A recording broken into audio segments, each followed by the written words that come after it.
Hello, everyone, and welcome to Live at the Waterhole. It's me, Trishala, and I'm very excited to take you all on board across all our different cameras in Africa with Africam. And we're starting off here in Lintore in Kenya. Oh, how sweet is this? It's a ground squirrel having a little bit of a drink. Hello, sweetie. This is a perfect example of how different live at the waterhole and watching these static cams positioned at waterholes is so different from a game drive. We get to spend time watching little things doing what they would normally do, but oftentimes when we drive up with our vehicles, they're super alert and they run away very quickly. But now we get to see this beautiful little sighting. Isn't this special? Now, this camera is starting to become one of my favorite cameras. It's a bit of a new addition to Africam, and it really has become one of my favorite ones. I especially love the sound. And if you know anything about me and Live at the Waterhole, I love to give you moments where we can just absorb the sights and the sound without too much commentary. But I am always here to answer any questions or comments that you may have, because of course, we're Wild Earth. We're live and interactive. So please head over to our website and register to send questions and comments, or you can scan that QR code. Or if you'd like to keep up with the conversation and chat to us using Twitter or X, please remember to use hashtag WildEarth. And if you're in the YouTube chat, remember to use @FC. That lets all our wonderful people in the final control let us know that you want to talk to us. And today in the director's seat, we have Tadiwa. And whenever Tadiwa is in the director's seat, you know it's going to be a hoot. Now I can actually see. Oh, got a bit thorny there. I could actually see some ants crawling along the head of that ground squirrel. Well, that's definitely not very comfortable, I would imagine.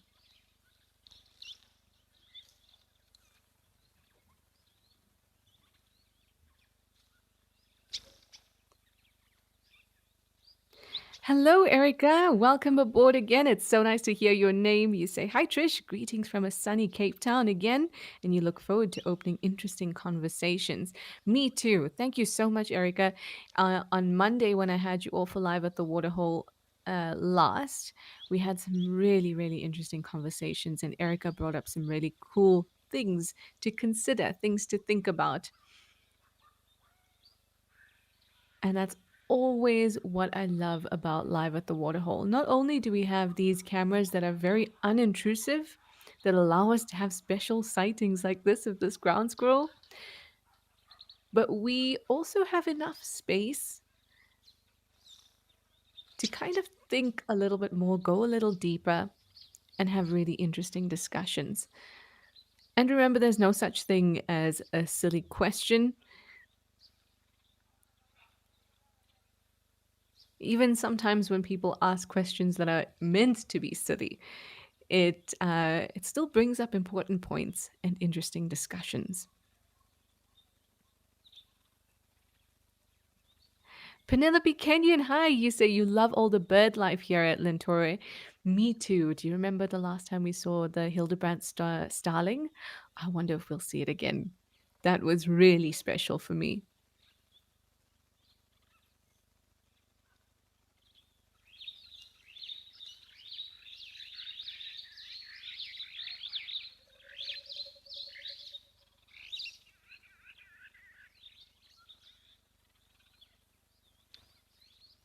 Look at the careful movements of the hands and moving it along the teeth. It looks like it's picking up seed pods.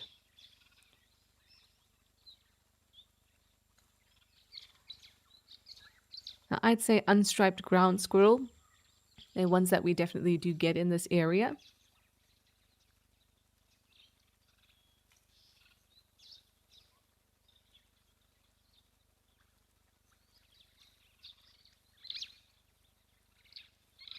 And they do live in burrow systems, but not necessarily in family groups.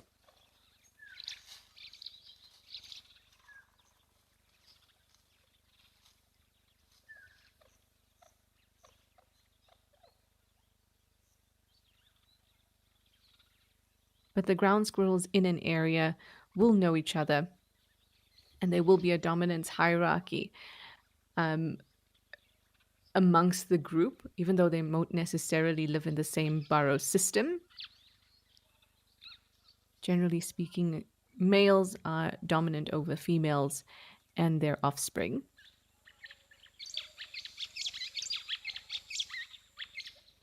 But those different burrow systems and those home ranges of different groups often overlap. So we will see, particularly, and you see this with lots of squirrels, if there is a good patch of resources, whether that means it's water at a time when water is scarce, or like we see, there's a lot of seed pods on the ground that these squirrels are often obviously going after. So if there's a good spot with resources, you could see squirrels kind of all gathering in that area. But just because they're gathering together in that area doesn't necessarily mean that they're related or that they're foraging together, just that they happen to end up at the same spot because it's a good spot to forage in.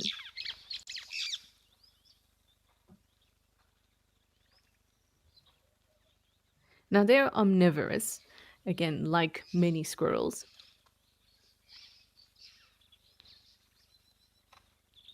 So, fruits, nuts, seeds, all that's going to be great foraging material.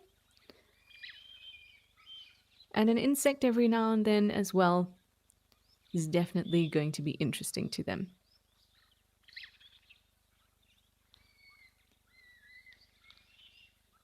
I love the dexterity with which they move these pods side to side, open up that pod. It's kind of like a pea pod.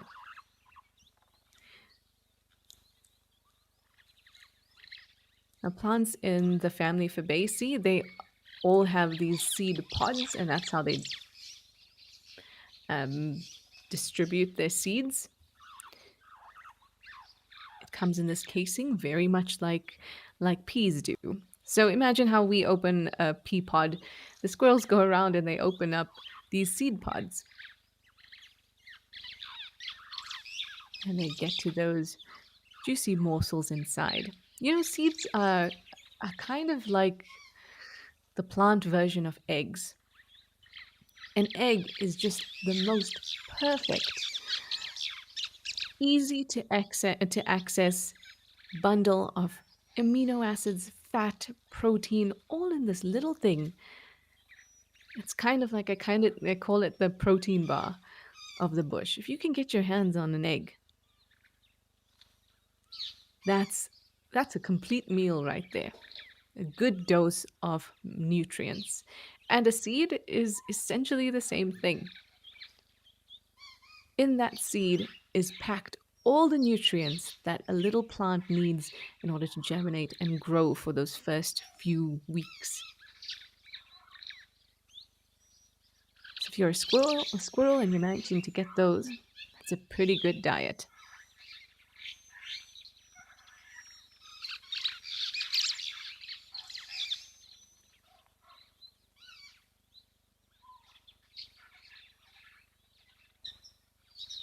There's a couple important things, though, that animals that consistently feed on seeds need to be a little bit careful of.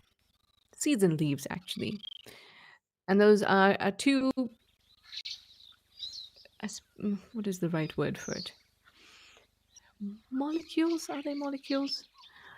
But tannins and oxalic acids can be a little bit damaging.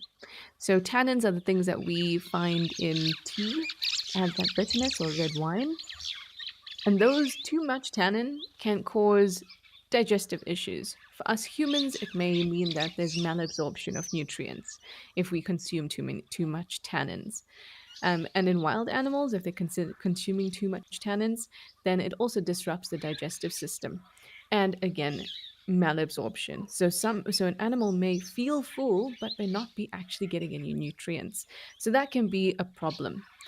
Oxalic acid presents its own problems. You would know oxalic acid from things like spinach.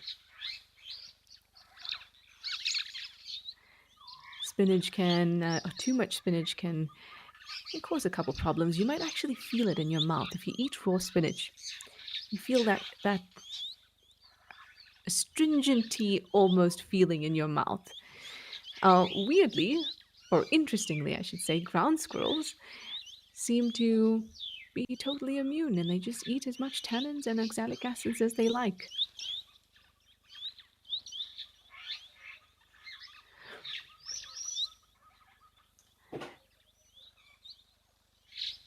Wunmi, you're asking, are the seeds the squirrels eating nutritious for them? Absolutely. They're very, very nutritious. As I said, it's kind of like the vegetarian version of an egg. Now, it's not very high in protein, but it is it's packed with nutrients. Because remember, that's what that plant is going to live off, that packed bits of nutrients for those first couple days, 2 weeks.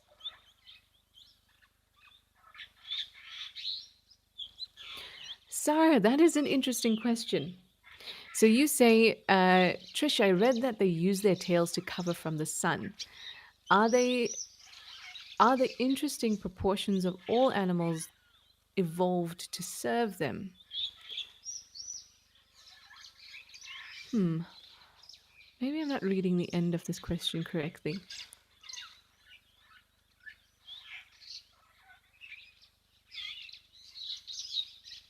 Now, I've certainly also seen that squirrels can use their tails to shade them from the sun.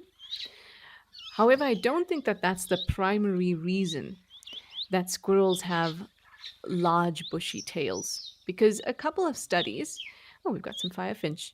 A couple of studies have shown that squirrels actually use their tails to distract predators. Oh, well, look at this, right on cue. Hello, you. So this, when they alarm, and you'll see this even in tree squirrels in the Sabi Sand, if you come with us on live game drives in the morning and the afternoon, you might hear us guides say that, oh, a squirrel's alarm calling. And if you get to see the squirrel alarm calling, you'll see that they twitch their tail as well, just like that. Goodness me, you deserve a raise, don't you? You are just so on cue. Your timing is impeccable. So when they raise their tails and they flick it from side to side, they're doing two things. One, they're appearing taller and larger to a potential threat. Now, specifically, the study I'm talking about dealt with squirrels and snakes. So if you are a squirrel, and there's not much you can do about the snake, right? But if you can twitch, you can call and say, hey, I'm telling you, I see you, don't try anything, you're an ambush predator, and I can outrun you. So you're giving a warning vocally, and with the movement of the tail, you're giving a warning visually as well. And I think that that's the main purpose of the bushy tail. And that's the thing with a part of a body that has more, or most of the time, has more than one purpose. But we never know which is the one that came first. Now, could it be that it just so happens that a big bushy tail that you can lift up and move a lot is also really good to shelter you from the sun? Maybe. Or maybe its primary purpose is just to distract predators. Whatever it is, it's mighty useful to the squirrel.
I really do love this camera.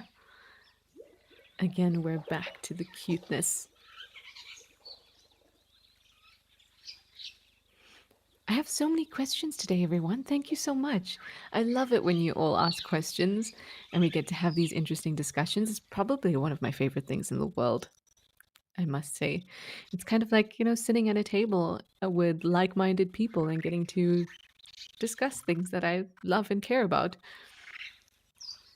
So, very, very special indeed.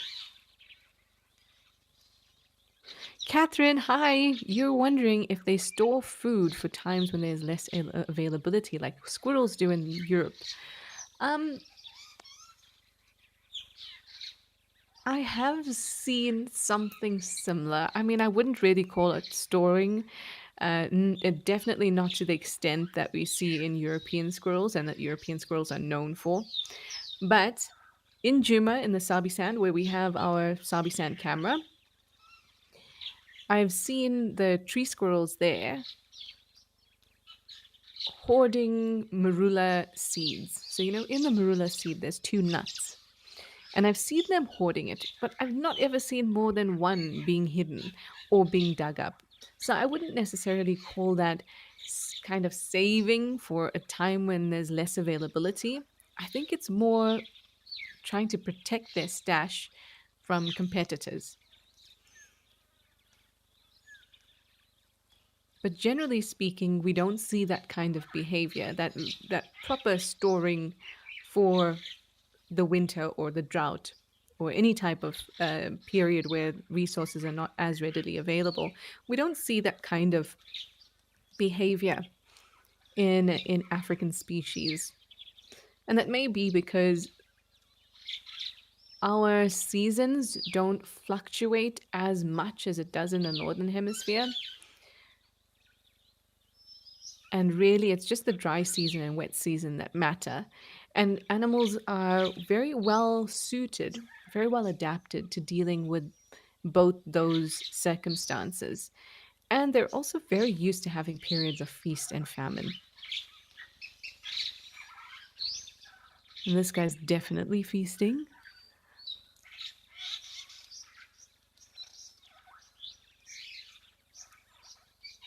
Penelope, you also say that the grey squirrel in Cape Town was introduced by Cecil Rhodes. Yes, I remember that.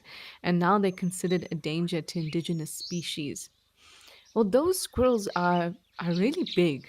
I remember seeing them when I was in Cape Town. They're pretty sizable squirrels, definitely bigger than any indigenous squirrel that we have. And so I find it unsurprising that they outcompete indigenous species. As cute and fluffy as they are very cute and fluffy. But essentially, yes, they're outcompeting indigenous species.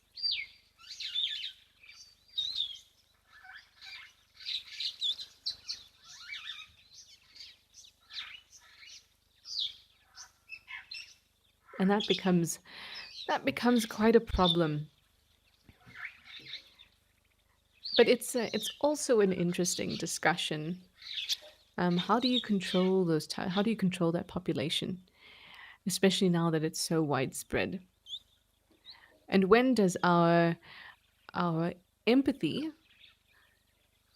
towards all living animals, how far does that extend?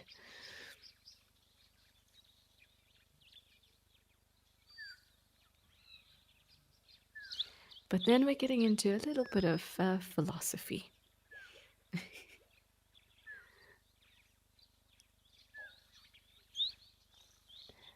Oh, hello, you. Nice 5 inches. Winmi, you'd like to know, are squirrels nocturnal? No, squirrels are very much diurnal. Those that, like these ground squirrel that we are looking at, they use burrow systems. In fact, most ground squirrels do, whether they're striped, unstriped, they'll use burrow systems. And you can get a really good indication of what an animal or where an animal sleeps based on their when they're most active. So if they're diurnal, there's a couple things that are going to be we can predict or assume about their life history. One, we know that they're very most active during the day. That's what diurnal means. So their vision's probably not going to be fantastic at night. Because of that, they're probably going to need quite a bit of protection when they sleep. Then we can predict that they're probably going to be living in burrows or in some kind of hole. So for tree squirrels, they might go into tree holes, whether they're natural or abandoned by birds who have created them, like barbets.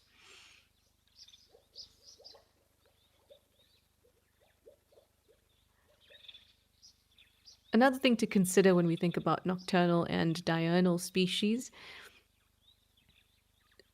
small mammals have a slightly more difficult time regulating their body temperature because they can lose heat really easily because they have a lot of skin and not that much mass. And mass is what's holding the heat in, right? So when they're small like that, you can make a few assumptions again. And there are always exceptions to this.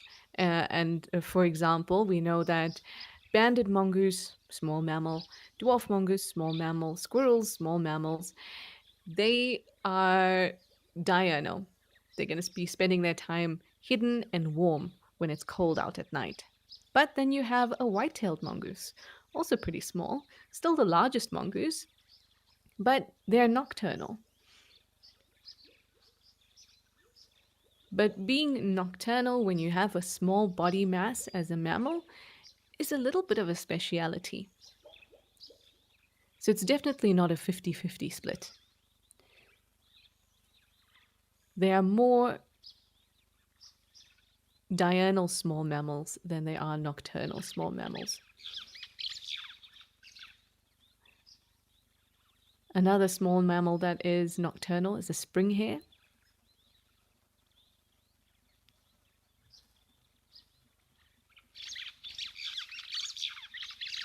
There's always exceptions to the rules, and I find both as a guide and a biologist, in fact, the only time I can use the word never or always is when I talk about exceptions.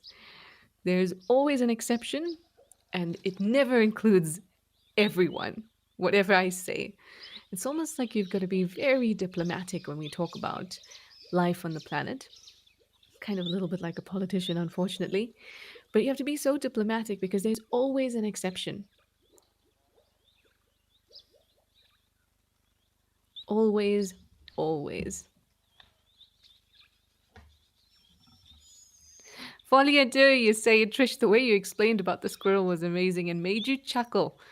You can just imagine the little fellow saying, I can outrun you. Of course you can outrun me. You probably run circles around me too.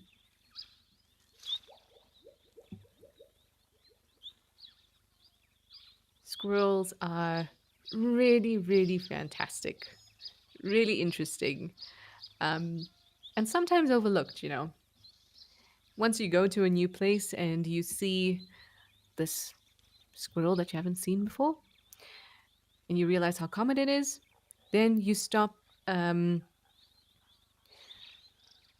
almost stop paying attention. But they are very, very entertaining, very interesting animals. There was a squirrel that we had at, what I say we had, it was a wild squirrel, and then he just was very young when we found him, and then he just got attached to us, and he would run up to the breakfast table, would run up onto our heads and onto our shoulders, made you feel like a pirate for a day. Very cute, very fussy, full of attitude, but it's still a wild squirrel. And then one day he just didn't come back, and that's okay. That's exactly what we want, actually. We just hope that he wasn't eaten by anything. Badger Bud, you say squirrels bury their nuts all over your garden and don't even remember where because the seeds germinate. So this is Somerset West. Interesting, Badger. So are these the gray squirrels that are doing this, because that would be quite interesting.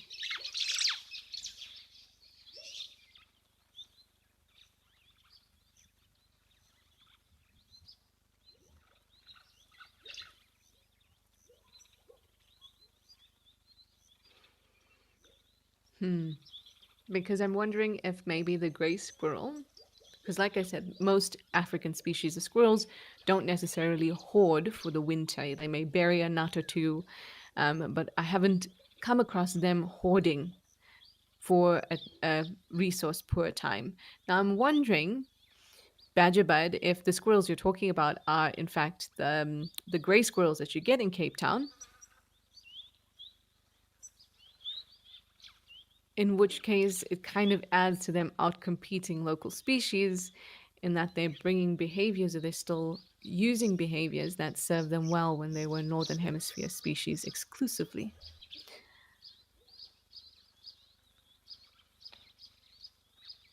Maybe they do better in the drier seasons, which for Cape Town is the winter.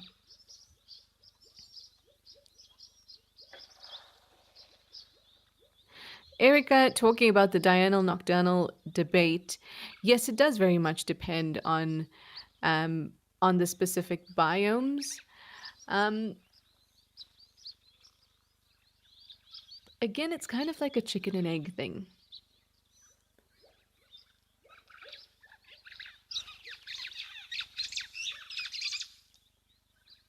In areas, yeah, it's such a hard thing to kind of to explain without sounding like every possibility is a possibility. Because, for example, in if we talk about just specific, or in your case, you mentioned microbiomes, wouldn't really be microbiomes, but these niches or smaller components of a biome. If we think specifically about that, then we think about, say, for example, the spring hares, which are a small mammal, nocturnal. Now, I see them a ton in the Eastern Cape of South Africa. And those nights can be really, really, really cold. So it's not necessarily just temperature that's affecting their movement at night or their nocturnal behavior. And it also comes down to niches, right? Where can I fit in that affords me the least competition?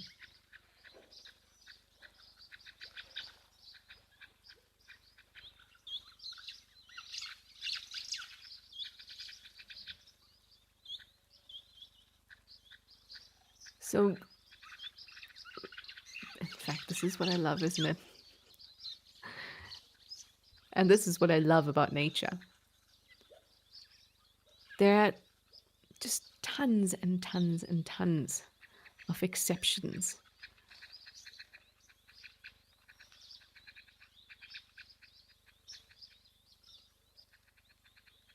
And interesting discussions to be had.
Now, as I was busy talking to you, amongst the waxbills and the firefinches, I saw an interesting bird with kind of red underneath its throat there.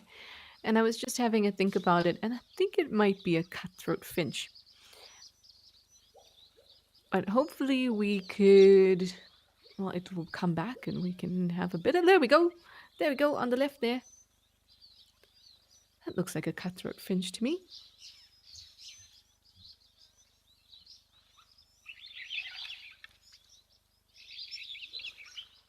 Oh, huzzah, and it just flies away. My goodness.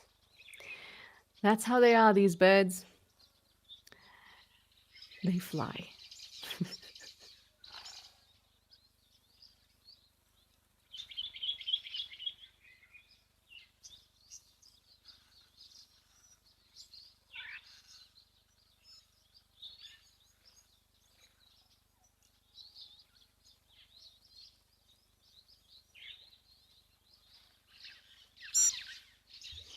Hi, Hussein.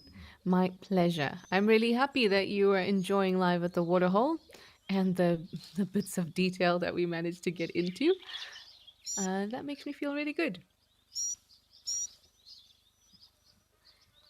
But I also did tell you that I would give you the opportunity, for you to listen to nature and not just me droning on. So I'm going to do that now. Give you a few minutes, see what you notice, see what comes to mind. Just allow your mind to wander a little bit as you think about wild spaces and the animals that you're looking at. And then after we take a moment here at Lentore, I'll switch us over to one of the other camps. But for now, a couple moments to just settle in.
And just like that, they've all left. Well, this was like a really, really nice 20, 36 minutes spent talking about the little things, about squirrels and birds. And it's just such a beautiful sight here at Lentori in Kenya. And beautiful sounds. Always my favorite cameras are the ones with the nice sound. Anyway, how about we come back down here to South Africa and head over to Madikwe Game Reserve, where Tau is located. Have a look what's happening at that waterhole.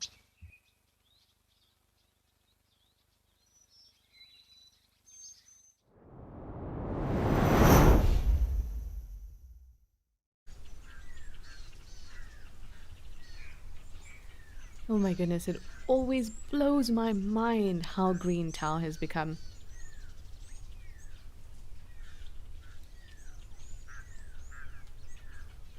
Now, there was an ostrich around, and that was what I was hoping to see.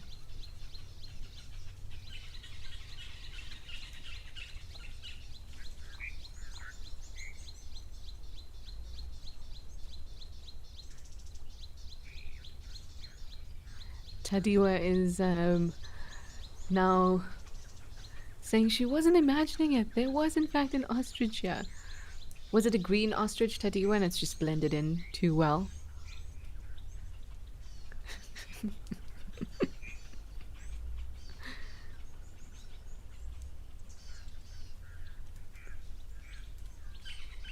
See, I told you all. Tadiwa is a hoot. I trust her. There was an ostrich around, definitely. And in this area, she would not be mistaken.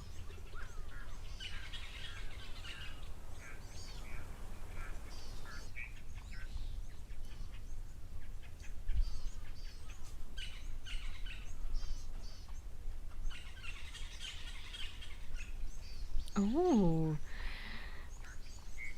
Okay. Tadiwa has saved herself, everyone. Some elephants have arrived in Aldonio in Kenya. So let's go over and spend some time with the Ellies and we'll keep an eye out here for the ostrich.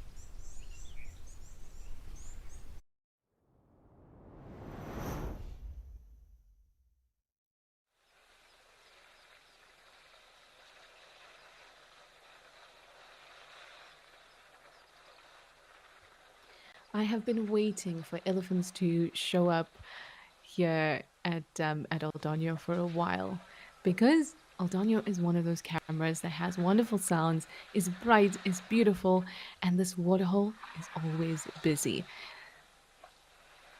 And this must be my favorite sound in nature.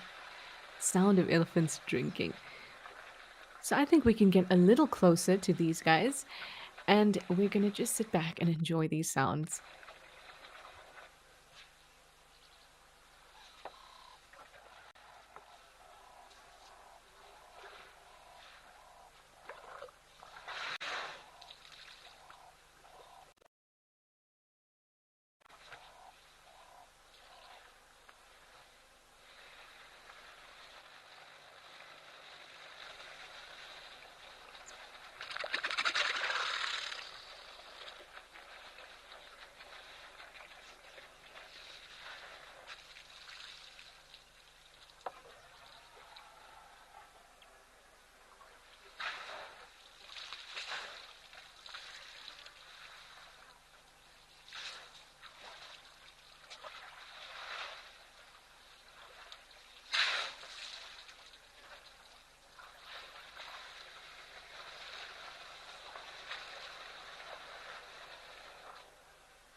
I love watching the elephant bulls come down here at Aldonio. There's just so much to watch. The way that they interact with each other. Something that I've noticed here at Aldonio quite a bit is that they move around the bottom half, or even the bottom quarter of their trunks. They twist it quite a lot here, and I think it's kind of shows us how much communication is going on, because it is a form of communication to twist that bottom of the trunk. It shows some indecisiveness or some thinking. Usually, where there's a couple elephants that we know well here. One ton, he is friend with the half ear. Then we also have the one that has a half a tail.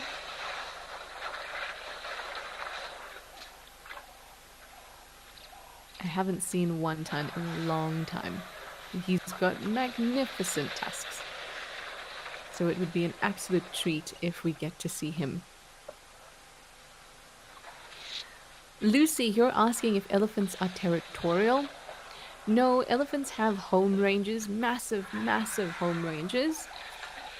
And they're not territorial.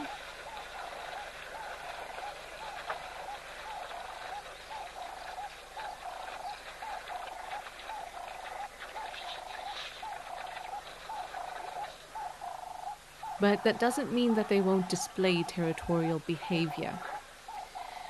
When I say that, I don't, because a territory is defined as an area that is protected and kept specifically to the exclusion of any other same sex of the same species. So if we think about a highly territorial animal like a leopard, male leopards are keeping their territory to the exclusion of other male leopards, but they will allow female leopards in. And they're keeping that territory because they're trying to protect their resources. Now, elephants, if they had kept territories, because they're such large animals, if they had kept territories, they would be huge. And also, they're highly social. So if they were constantly excluding same-sex members from their territories, they wouldn't actually have the opportunity to socialize in the way that they do. And we know that being social is an important part of elephant dynamics and elephant populations. So instead they have these huge home ranges that they move through with same species, same sex and opposite sex. Because really that's the only way for them to get all the resources that they need.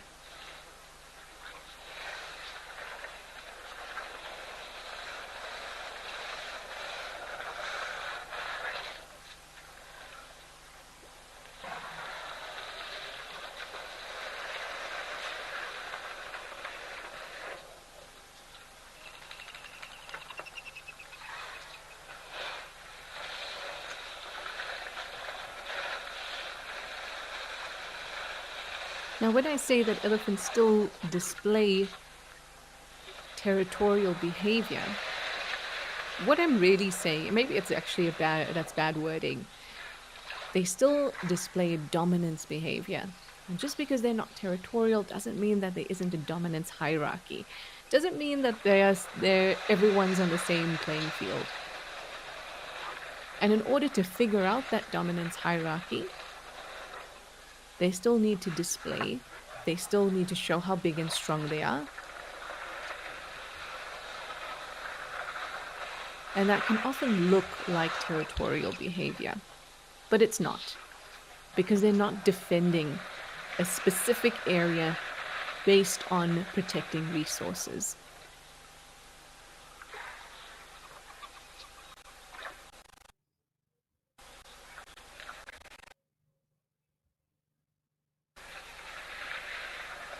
Like right now, there might be a lot of communication going on between these elephant bulls.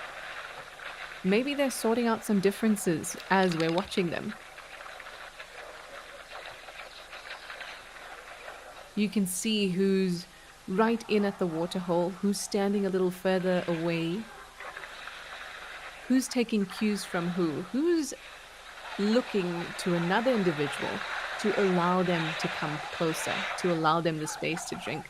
All those little bits of communication going on.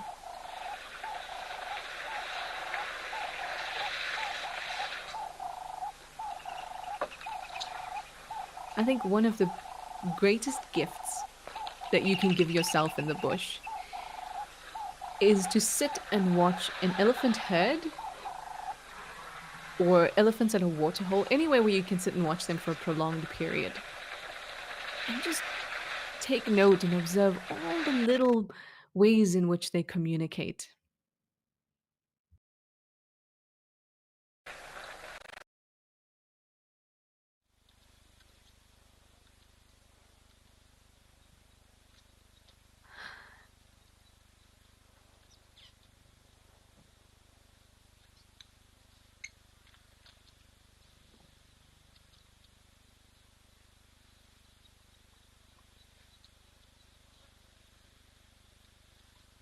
So we've just come down to the Eastern Cape to Mantis Founders Lodge. This is also a really, really wonderful, wonderful camera.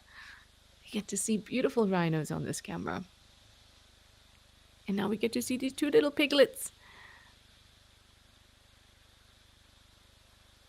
having a good old drink. Again, this is something that we don't get to see when we're out on game drive because it is just such a vulnerable position for the animal to be in. So if they hear a disturbance or they see a disturbance, they're going to be up and out and gone. So when we come in with our game drive vehicles, again, it's not a good thing, it's not a bad thing, it's just a fact. Once you come into another alive thing's space, you alter their behavior. You can tell this by just, you wanting some alone time and your family coming in or whatever it is. Some people alter your behavior. So we don't often get to see this kind of thing. And this is so, so precious. Our cameras allow us to have these moments we seldom see out on game drive. Catherine, you say so cute. It is very, very cute.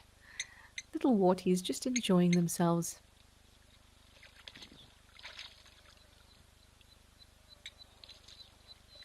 What have you detected, Mama? Well, these babies are very good. As soon as Mama was up and said, "No, we're done here," it looked like they both said, "Okay," and off they go. I wonder if something bigger has come along. Something grey, something tank-like.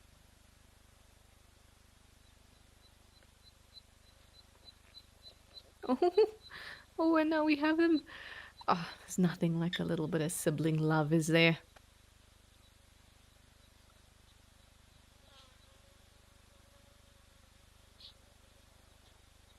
Such cuties.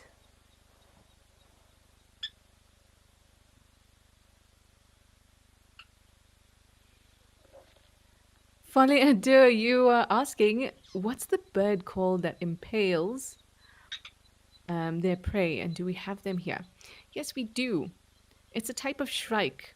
They're well known for impaling their prey. It's the fiscal shrike. So we do get them around.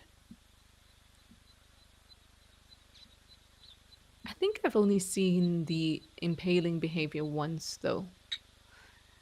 But yes, if you keep an eye on the cameras, I'm sure you'll be able to see a fiscal shrike. Mercedes! Hey, Mercedes, thanks for joining us. You say it's the first time you've seen this on camera. I mean, I think that we're really lucky that we got to see this warthog and her two little ones suckling here, because suckling at a waterhole, I think, is it's a quite a vulnerable place. It's open.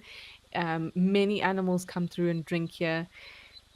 It's kind of a meeting, well, not necessarily a meeting point, but a point of a resource. So lots of animals are going to come through here, and some of them might be really, really dangerous to the warthogs. So that vulnerable position that Mum and the her little ones were in, I think we were just lucky. We were just at the right place at the right time.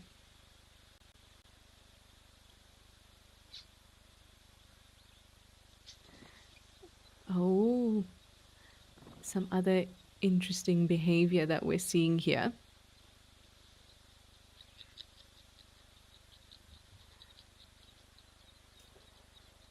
Oh, hello, you little. That's not what I was looking at. I was actually looking at the lesser striped swallows that seem to be collecting mud for their nests.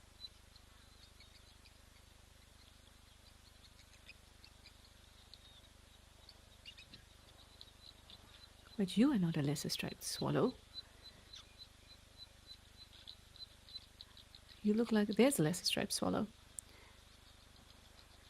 Collecting mud for their nests.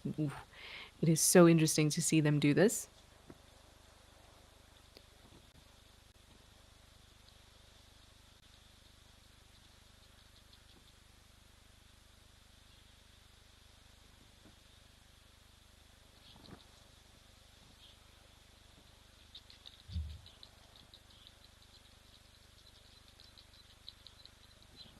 So they collect the mud in their beaks, but then they rub their beaks around so that more mud is even caked in that area.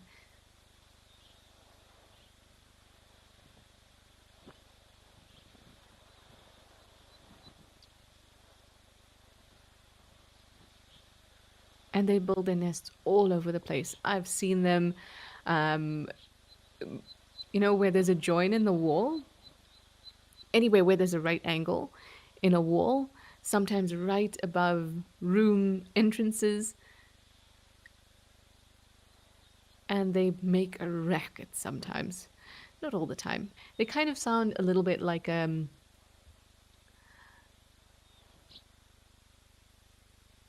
robot that is about to lose power and breaking down and is playing a harmonica at the same time. Very specific, but when you hear it, it's gonna click for you. Penelope, you were saying that those warties are your favorite uglies. Shame. They are very, very sweet though. And I'm glad that they're your favorite.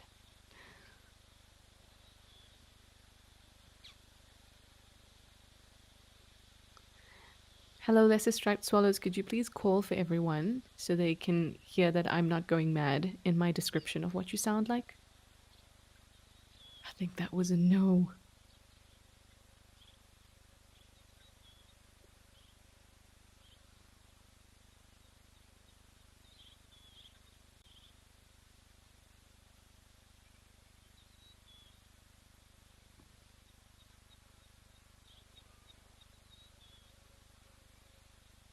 Hi, Ari. Good afternoon to you too.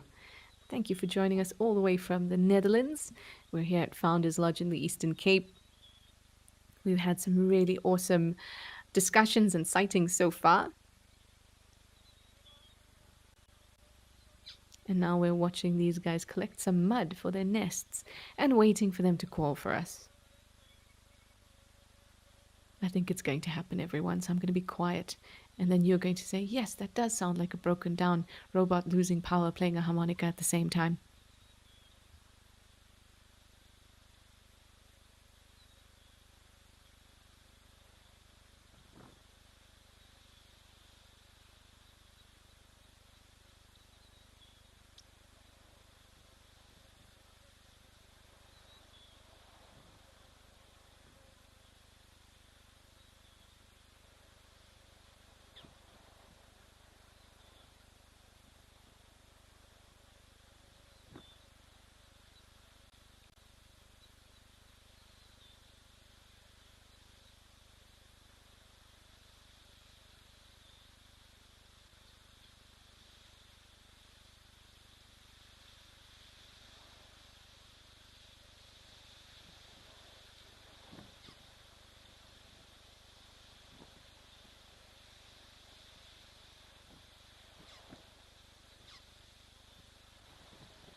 Erica, you say amazing nests in the eaves at Nyati Camp in Addo, and you call them Star Wars birds because of their calls.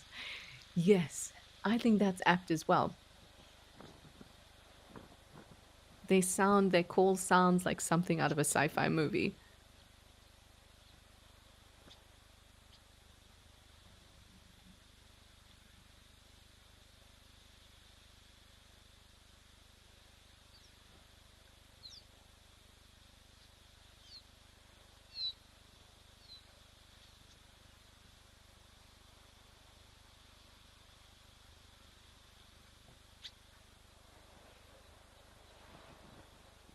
Yes, Penelope, there's also this blacksmith lapwing chick. I was actually a little confused because it looks like a blacksmith lapwing, but um it's quite an older chick. So it's still very fluffy, but it's got the markings of the adult already. Pretty much. It still needs to darken, still needs to lose all of its down feathers. Oh, there we go. Now we can see clearly. As soon as it turns, so we can see its side profile, you'll be able to tell immediately it's a blacksmith lapwing chick.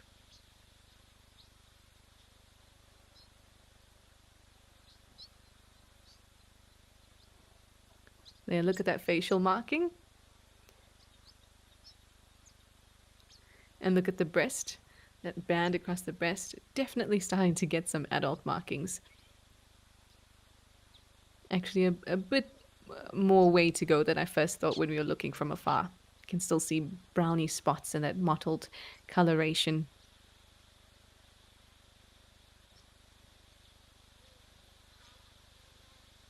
You're just so precocious, aren't you?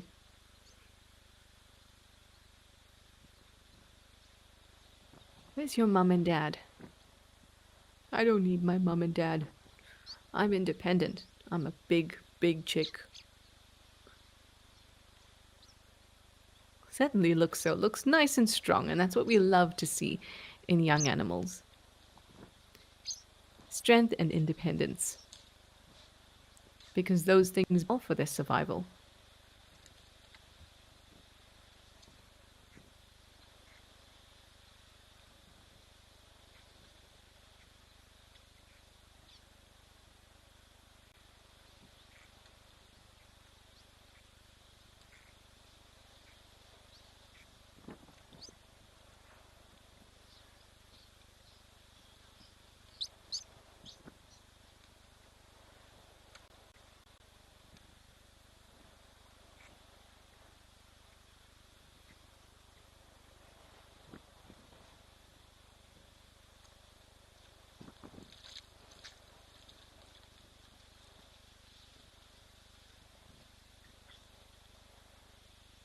Something bigger has come along.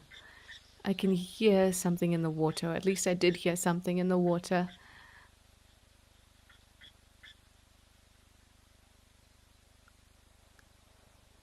Nope, nothing.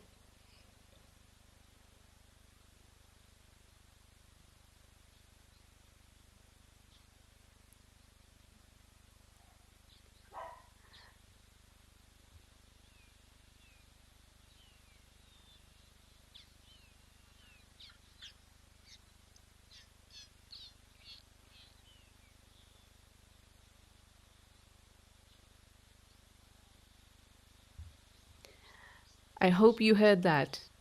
That was the lesser striped swallow playing the harmonica.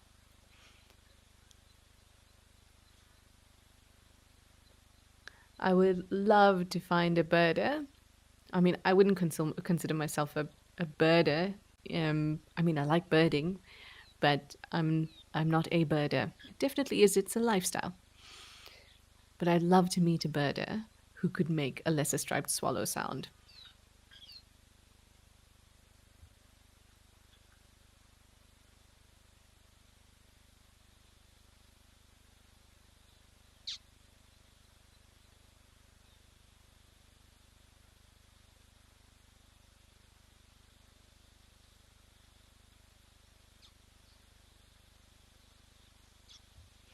Ooh, Picasso. What an interesting question. It's a bit of a mystery, but there are a few things I know about this. So, Picasso asking if I could describe how the bird's egg is formed after conception. So, let me try and get this right. The bird's egg starts off as just a yolk and an albumin, right? So it's completely soft at the time of conception, just like any other egg. And then as that now soft egg starts to move through, um, uh, what is the word I'm looking for? There's a specific organ, which is where the egg is made.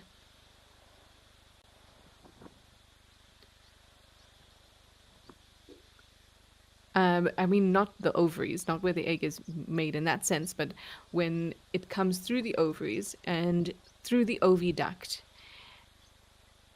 somewhere between there is where the actual eggshell forms. And I know that because once it goes through the oviduct, that's when color can start to be deposited on that egg. And the movement of that egg through the oviduct, whether it spins through the oviduct, comes straight through the oviduct, can change the patterning of that color on an egg. But so going back to how that's formed, so you have the soft egg, right? No shell. And then as it moves through, kind of like little crystallization on that membrane that's covering the soft area of the egg. On that membrane, small calcium deposits start to form, like crystals do if you've ever grown crystals. And so they start off as little deposits, and then they get larger and larger and larger until those calcium deposits cover the entirety of the egg. After that, the now solid shell starts to move through the oviduct, and then color, usually as a result of either deposits of melanin, which would give you the browns, um, the yellowy color, and the cream kind of color. Then you can get bilirubin, which is the like where what our bile is made out of, and that can start to deposit blues and greenies, and then it comes out the other side as a fully formed egg. Now, like I said, this is a bit of a mystery because we can't actually follow how that egg comes to be from the moment of conception. It's a difficult thing to follow, rather. So we just get little pockets of information here and there.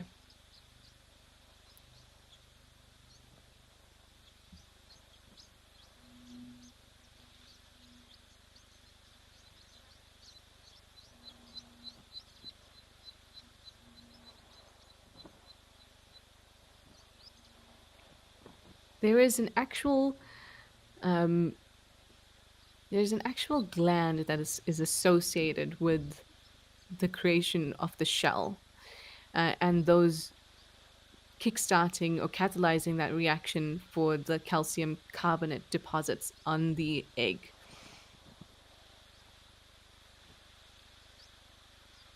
And the calcium carbonate on its own is actually pulled from the blood. So you might see that animals that lay eggs will change their diet at that time to try and include more calcium so they can form the eggs.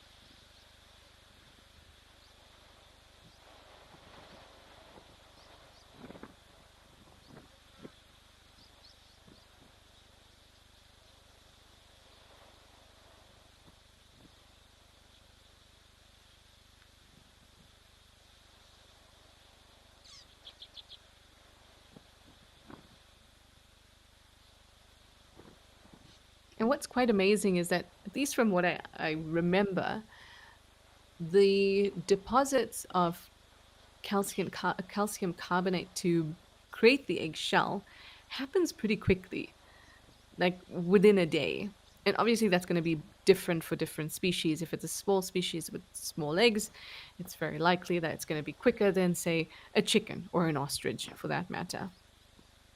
But the process in which that happens, the egg moving through the ovum and through the uterus by the oviduct, the process of that happening, the calcium carbonate deposits being pulled from the blood and starting to grow at those specific points or nucleation points, that's going to be the same.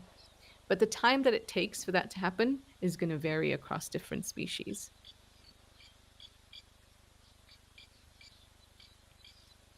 It's a very interesting thing. And I even remember when, and Picasso, when you asked the question, I got quite excited because I remembered that I had looked at this specific thing a while ago, trying to figure out how it actually happens and, the step by step by step. Asked the question, I was trying to access that part of my brain and try to remember what those steps were.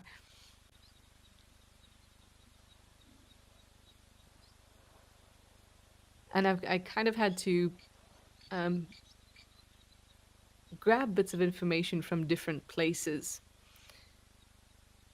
because, like I said, it's not as straightforward as we would hope. You're welcome, Picasso. Thank you for asking the question. Oh, hi, Mindy. Thank you for joining us. Always a pleasure to have you on board. Mindy, I was looking for an ostrich for you earlier, and we thought we had one at Tao. But if we find another ostrich, we can have a bit of a discussion because remember, Mindy, you asked on Monday whether all birds have the hollow bones that we associate with flying birds. And I did a bit of a dive. And I was hoping we saw an ostrich so then we could talk about it. Erica, exactly. That's why feeding birds junk has a detrimental effect on wild animals. I mean, not just birds, but wild animals in general, because especially at times when resources are limited, animals will go after their favorite things first. If we're thinking about just a natural environment, right? If for example, we think about elephants right now during the wet season. We know that they're going to predominantly go after juicy grasses because grasses are just in the best condition right now. And that's going to be number one preference. And they're going to be specific grasses it prefers over other long, spindly grasses, right? Short, nutritious grasses like buffalo grass are going to be a preference compared to like a thatching grass, which they're probably going to eat. So they have their favorites too. So when resources are poor, those kind of preferences go out the window. And then they're going to go for anything that they can get. And the moment we start introducing things that are detrimental to their health, not only from a nutritional perspective, but maybe it's things that they can't even consume, then we put them at risk because we give them to eat something that they would never otherwise have the option of eating. And a lot of the time, we don't know enough about their diet, and in a time of desperation, they might not care. And again, Erica, doesn't that bring us back to the conversation that we were having on Monday about residents in Marlet Park feeding wild animals? And I read something interesting after we had that discussion, and it was about I think corn cobs that were being fed to kudu and things like that. And they had found this kudu dead, and he had lots of corn cobs in his belly, and he doesn't have the ability to digest those, or the type of mechanical digestion that takes place. So breaking down food in their mouth doesn't have the ability to do that for the corn cobs. But people were putting corn out, and things like warthogs are pretty fine with corn. So there was no there was no kind of discrimination between who can eat this and who can eat that, and how do we expect the animals to discriminate between what is good for them and what is not, when it's a completely new food to them.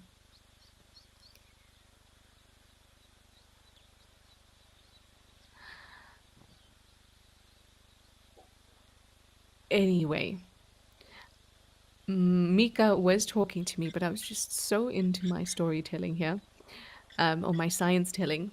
But I think I'm sending over to where, Mika? You said Safari. Oh, Safari Hook. There we go. All right, everyone. Let's head over to Safari Hook. Sorry, Zebby, but we can come back for you in a moment. Ah, there we go. Just been taking a tour of Africa, haven't we? We've had Lentori and El Donyo in Kenya, Safari Hook in Namibia. We've been down to South Africa, at Tau and their founders,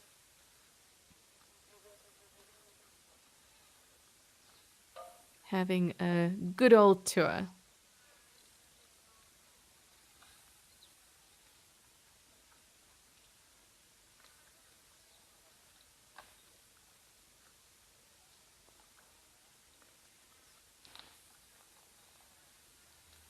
Now, this camera has also been one that I've grown really interested in.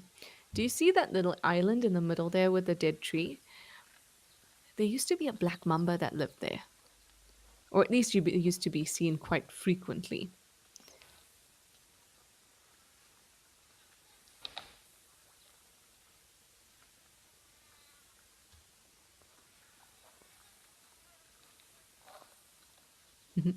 I can hear the flies buzzing around.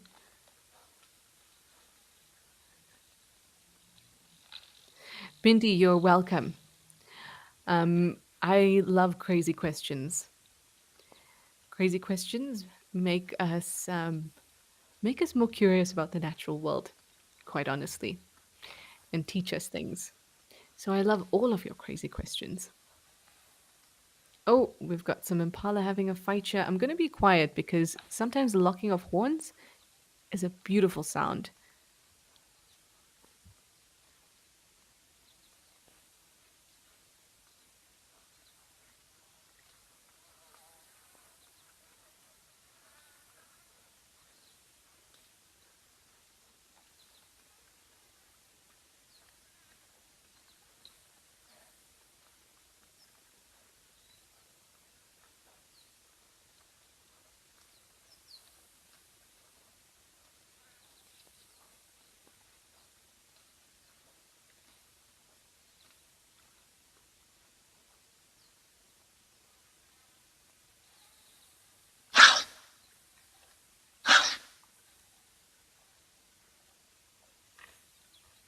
Well, if you ever wondered, do waterbucks sneeze?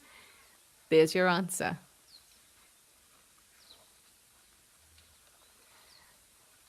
If you have a set of lungs, if you have air going into you through nostrils, you have the ability to sneeze.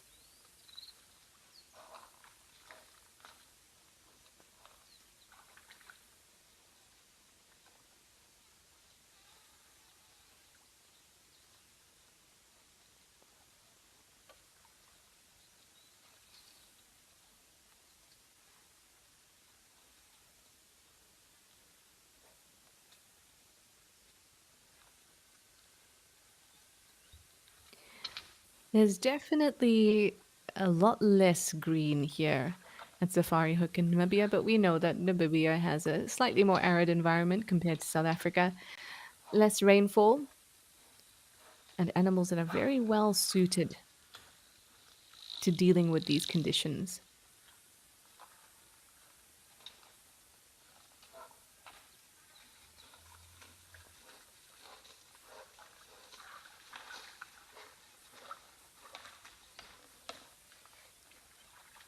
Okay, everyone, I'm going to be quiet. It's happening right in front of us.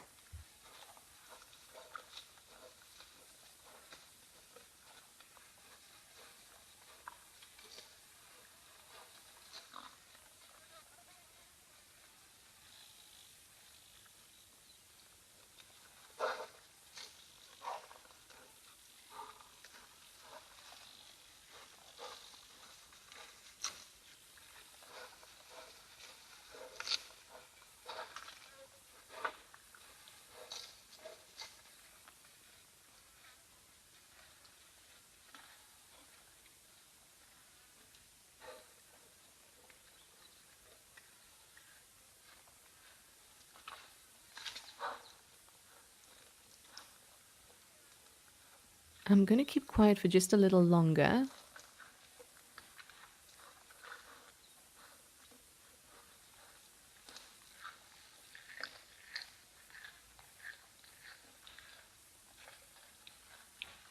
Now, this is very much a play fight.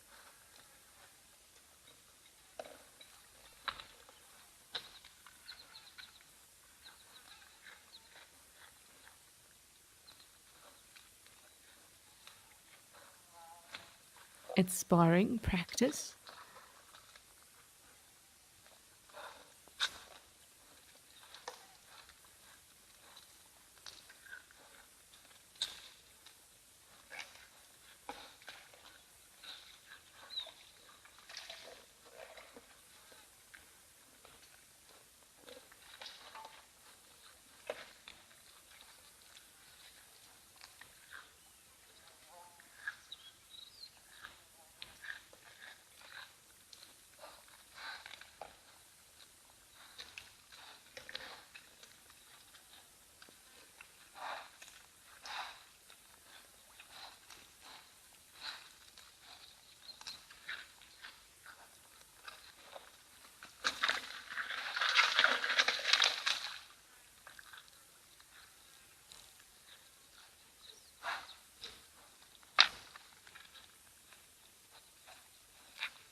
There we go. This is reminding me a little bit about like a little similar to what we saw on Monday with the two hippos.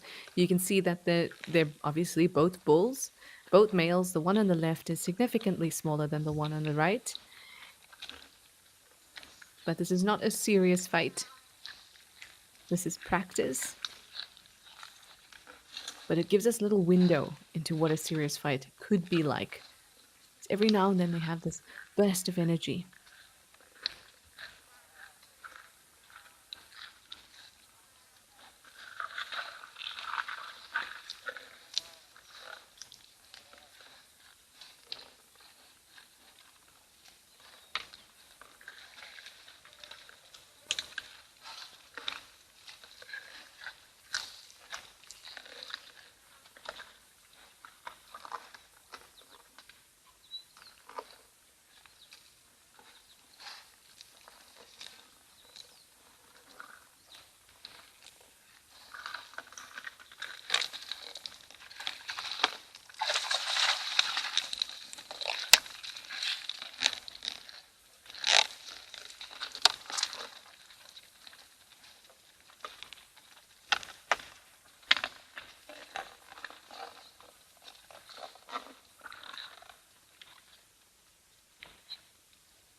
So that was really interesting. You would have heard not only the clashing of the horns, but also the horns being dragged against each other. Now, their horns are really ridged, which is important. And you'll find that lots of antelopes have ridged horns because that affords them some traction as they lock horns. Now, if it was smooth, they'd just kind of slide and they wouldn't be able to actually tell who is more dominant and who is stronger by locking horns. So those ridges are really, really important. Then you might have also noticed that at some angles it looked really dangerous. Sometimes the horn would be right under at the neck of the animal, and one quick movement with the head could easily significantly hurt the animal's neck. But you would have also noticed that even though their horns are pointed, they're not going in for stabbing motions because the aim of sorting out dominance is not to kill the opponent, but to show off how much better you are.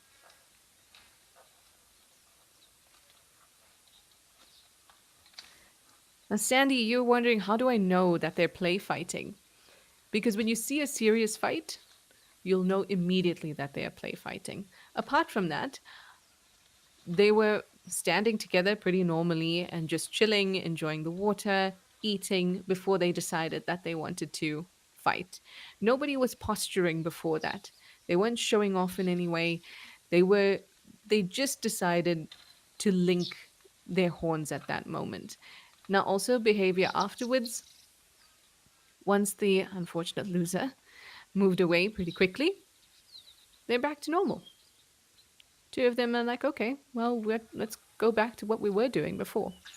Now, if it's a serious fight, the loser will move very far away. He will get out of the way of any territorial bull because he has lost.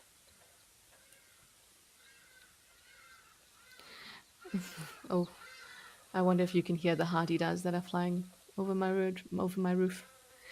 Rebecca, you say the way the loser from the first fight immediately picked a fight with another one. You find that it's young male mammals, they tend to do this a lot, especially when they're in a safe environment. So this is a little bachelor herd. In that herd, there is a, a dominance hierarchy, but no one's trying to overthrow the other because this is a loose aggregation. Once they have females, they have it's just a male and his females. He's not trying to. There's no males in the group that he's trying to compete with. So only in the bachelor herd, it's kind of like just a bunch of boys hanging out. In that group, you may get a little bit of play fighting. I mean, think of it like playing video games, or it's even called video games. I'm a '90s kid. Everyone, my day, video games. But playing these games and figuring out, oh, who's better than the other one, then they become the dominant player, and everyone has to prove themselves against that person. It's a similar thing, but they're not trying to kill each other. In fact, within that group, they are learning valuable skills. I'm not sure how much video games impresses a mate of the opposite sex anymore for reproduction, but in this case with waterbuck, how well you can defend your females, how well you can um, show dominance over other males that come into the area is going to show off how strong you are and may play a role in sexual selection. Deb Davis, you say their faces are similar to those of cattle. They are quite similar. And I think what it is the pretty large nose. They have pretty wide nostrils. And for me, that's what makes them appear most like cattle. Got some springbok that we just went past there. Erica, you said we just passed the little island where I said the black mamba hangs out. You said, would the mamba swim to the island? Yes, it would. Mambas can swim. It's not their preferred habitat to be in water, but they can definitely swim. And not grudgingly. If they need to swim, they'll swim.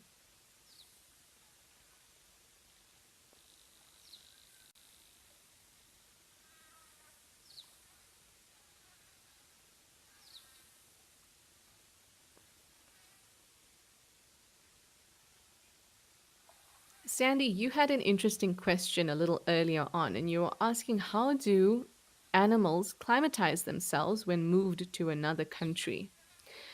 So let's take the gray squirrel, for example, the gray squirrel that we have here that was introduced from the Northern Hemisphere by Cecil Rhodes to Cape Town and has now been, I mean, it's been around for many, many, many years.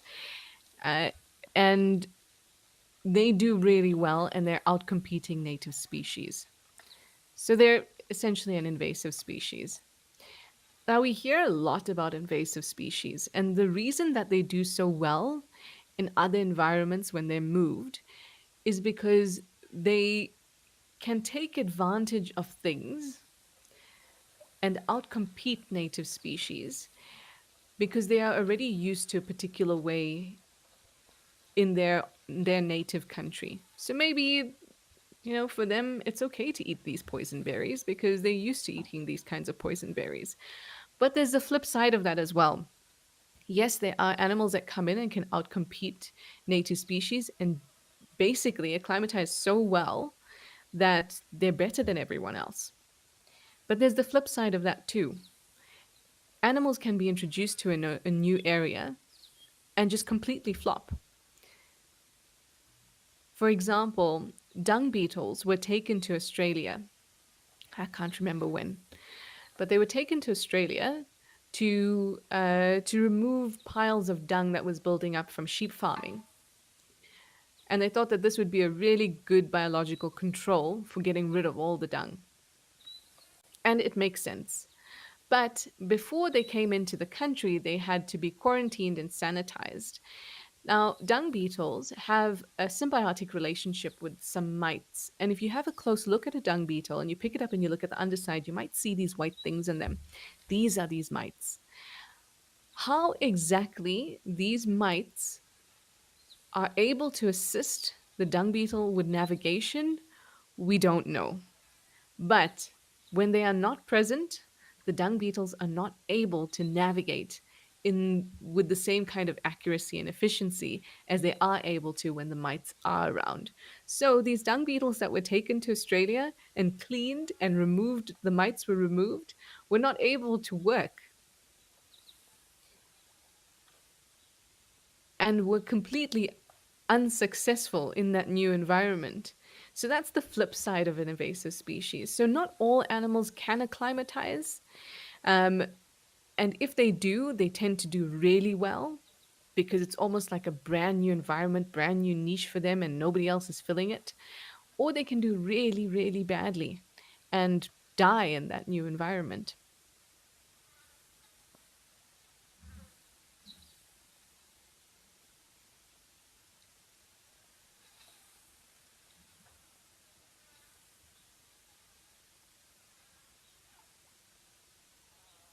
And the same goes for environmental conditions, not just competition with other species.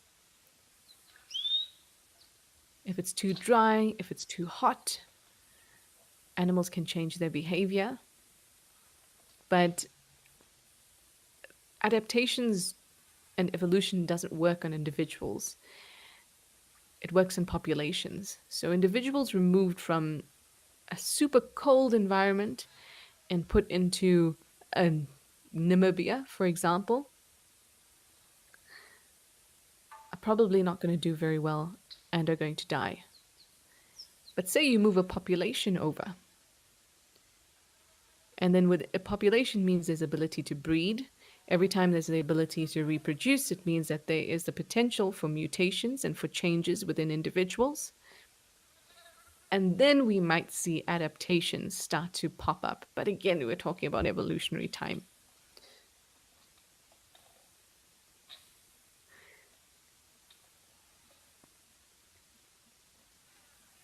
I'm glad to see that these two haven't given up. I know it's just, they're just fighting, but actually they are strengthening themselves.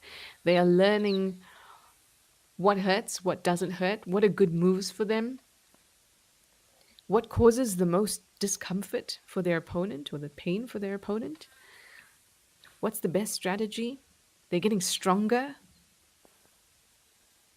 So much going on in just what appears to be just a couple in the bachelor head having a go at each other.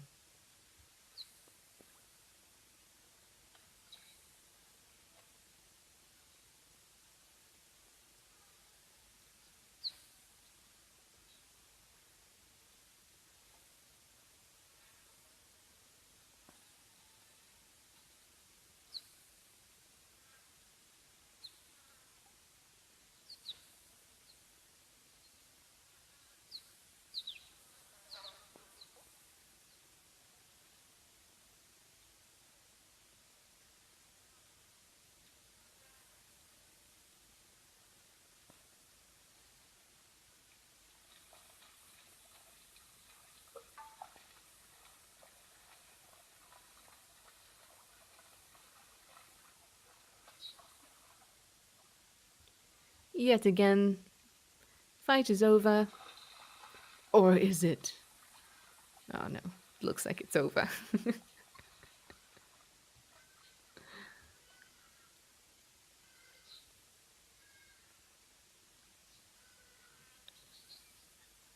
It looked like there were a few more, maybe one or two more individuals that were in this bachelor herd.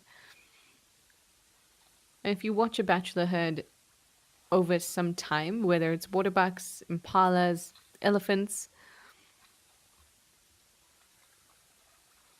you will see that they all will kind of engage with each other. And something that I've noticed is that sometimes they have favorite opponents. Well, I suppose again, like human groups, even in your larger group, there might be one or two people that you tend to associate more with or do certain activities with.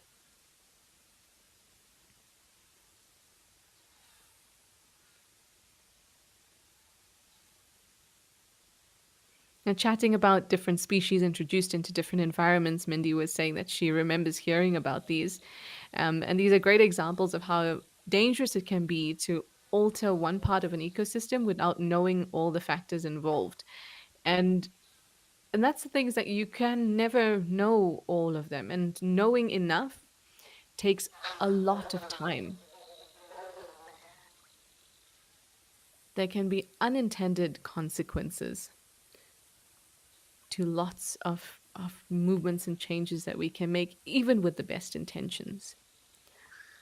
Hello, Khemsboki. Yep, we're doing what we've been doing best over the last couple of days, licking rocks.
I have just been hassling my directors because I want an elephant. Sometimes um, you just get reminded of what a privilege it is to be able to do what we do and say, I feel for an elephant. Can we see if there's an elephant on one of the cameras? And I had a moment of that feeling of absolute privilege right now. And it's definitely not something I take for granted. Anyway, Mika was able to deliver, and there is an elephant at Naledi. So let's head over.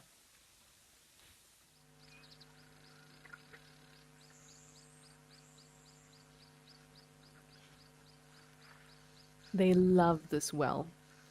Please excuse the buzzing on this camera, but we can still hear all the wonderful sounds of the elephant. There we go.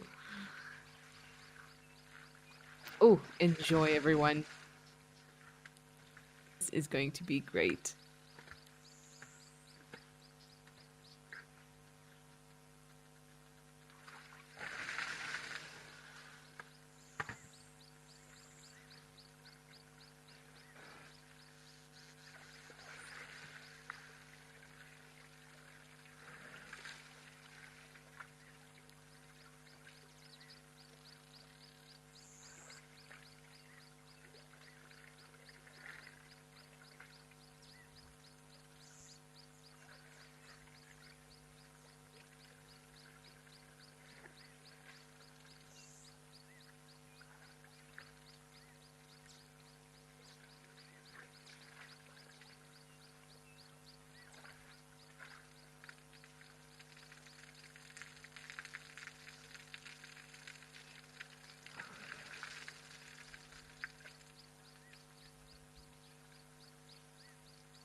I think this is one of my favorite things to do.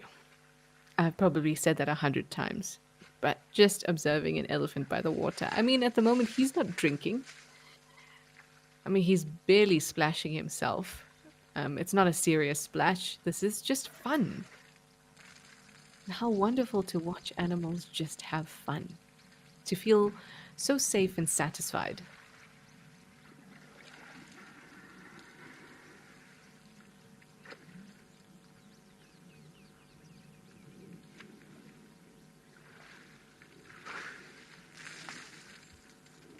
There we go. That was a better splash.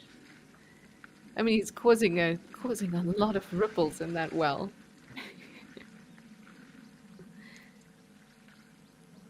Now, this is where the good water is, because on the left there, where the actual pan is, there's quite a bit of algal growth and there's a lot of sediment, and you can see that just by looking at the clarity of the water. So elephants almost always come up to this well first.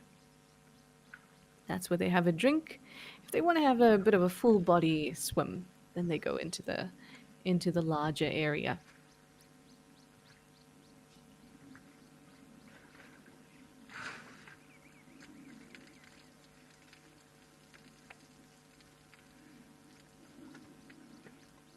Now, Erica, you were saying that it's worrying how climate change is too fast for animals to adapt, because we were talking about how animals are able to acclimatize when they move to different areas and different places, different countries, maybe different hemispheres, and how it could be good or bad.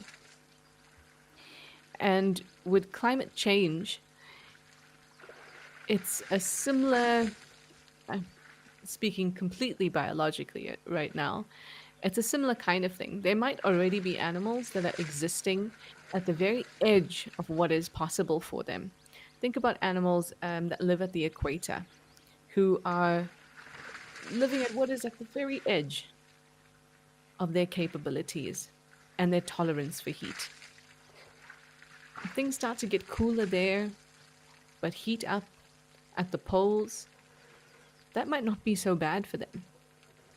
And then we think about other periods in Earth's history when changes in climate happened pretty rapidly. I remember that there was one, I forgot what it was called now, but it was a time when Greenland split and there was, it was about, it was the last glacial period, so around 11,500 years ago, I'm going to say. I need to double check that though, but climate change happened pretty quickly. Now, the really important, two important things to note is that when climate changes quickly, it's actually a, the breeding ground of speciation, biodiversity, um, changes, and evolutionary changes, that is. But at the rate that the climate is changing right now, and the fact that humans, which is the main concern, if we're being honest about climate change, are we capable of surviving changes in the climate? And I'm not so sure about that. So when we think about climate change, what I really think about is, how do we survive as a species?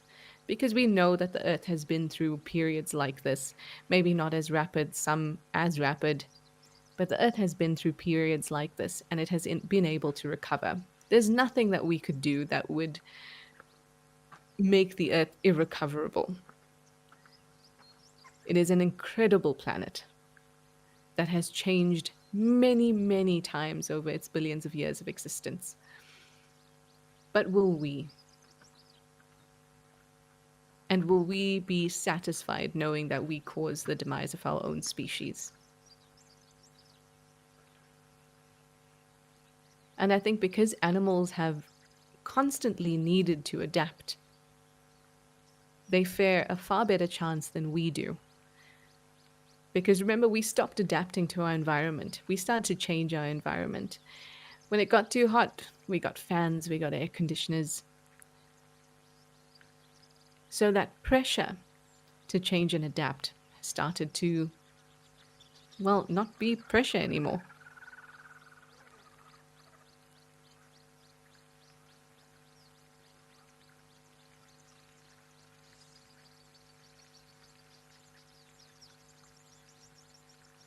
I think it's a very interesting thing from a scientific perspective to be to think about, particularly change with humans and how we are going to, if we ever adapt to it, and if not, we need to do something to ensure that our species can survive. Beautiful green wood hoopoe. These are one of my favorites. They're so pretty. And when they all sit together and they call, they rock back and forth, which I love to watch.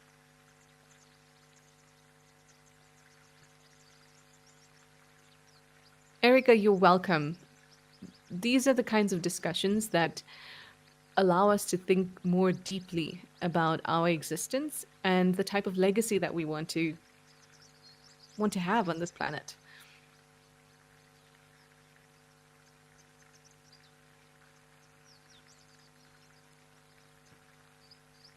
And you're asking when I'll be back. I think I will be with you again on Friday. And then next week, Monday, Wednesday, and Friday as well. But after that, I'm not sure when. Do we have a little sparrow here? Yes, we do. And off it goes.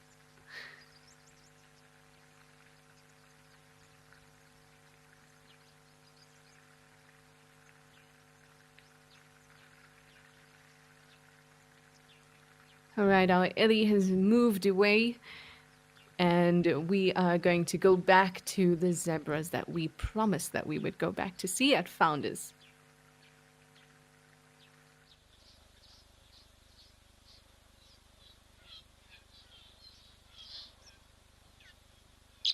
Can you hear that?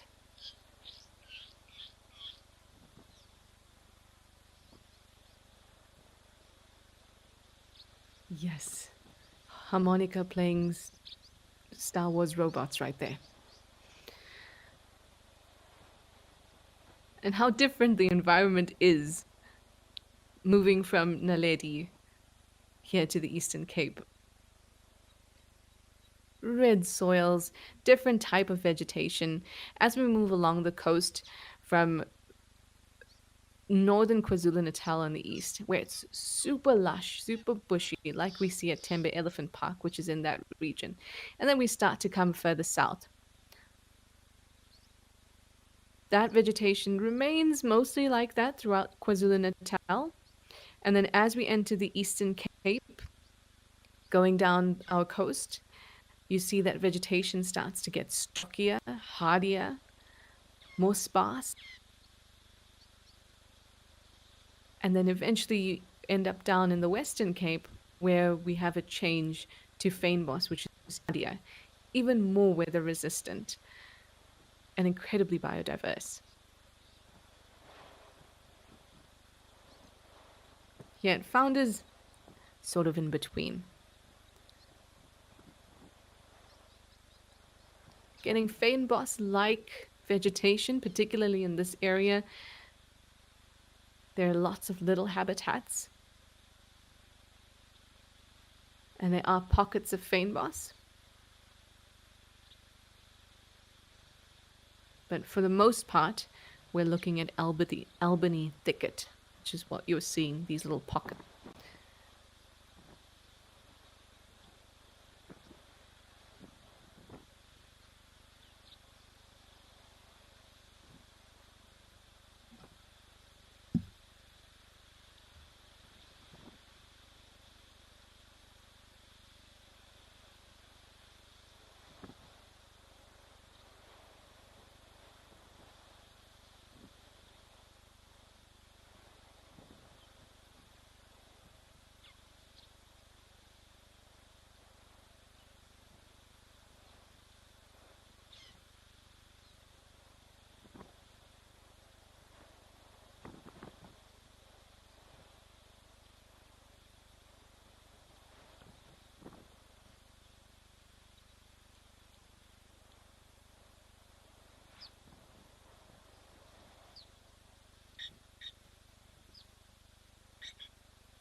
Oh, there we go. There's our little chick, blacksmith lapwing. So precocious,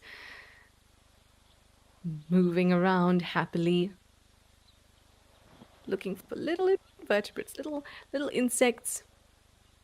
It might even just be practicing.